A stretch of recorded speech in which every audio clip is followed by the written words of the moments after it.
திருச்சி தேசிய சட்ட பல்கலைக்கழகத்தில் பயிலும் பட்டியலின மாணவருக்கு சக நண்பர்கள் சிறுநீர் கலந்த குளிர்பானம் கொடுத்த சம்பவத்தில் பேராசிரியர்கள் குழு விசாரணை அறிக்கையை சமர்ப்பித்திருக்கிறது.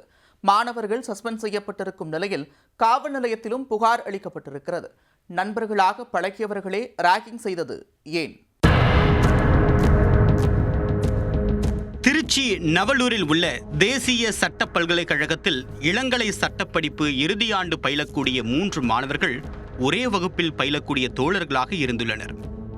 கடந்த ஜனவரி 6ஆம் தேதி இரவு இவர்களில் பட்டியலின மாணவருக்கு சக தோழர்கள் இருவரும் குளிர்பானத்தில் சிறுநீரை கலந்து கொடுத்ததாக கூறப்படுகிறது.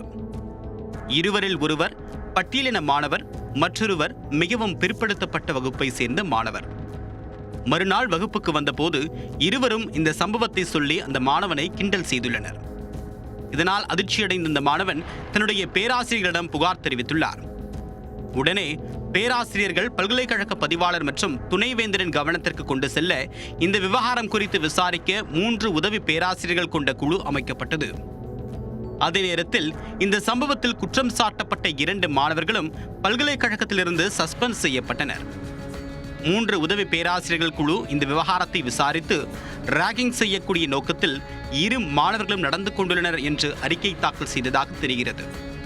அதன் அடிப்படையில் பல்கலைக்கழக பதிவாளர் பாலகிருஷ்ணன் சிறுநீரை குளிர்பானத்தில் கலந்து கொடுத்த 2 மாணவர்கள் மீது திருச்சி ராம்ஜி நகர் காவல் நிலையத்தில் புகார் கொடுத்துள்ளார். பதிவாளர் புகாரை பெற்றுக்கொண்ட போலீசார் நடந்த சம்பவம் குறித்து தீவிர விசாரணை மேற்கொண்டு வருகின்றனர். தேசிய சட்ட பல்கலைக்கழகத்தில் பயிலக்கூடிய 2 மாணவர்கள் விளையாட்டுத்தனமாக செய்த காரியத்தால் அவர்களுடைய எதிர்காலமே தற்போது கேள்விக்குறியாகி இருக்கிறது.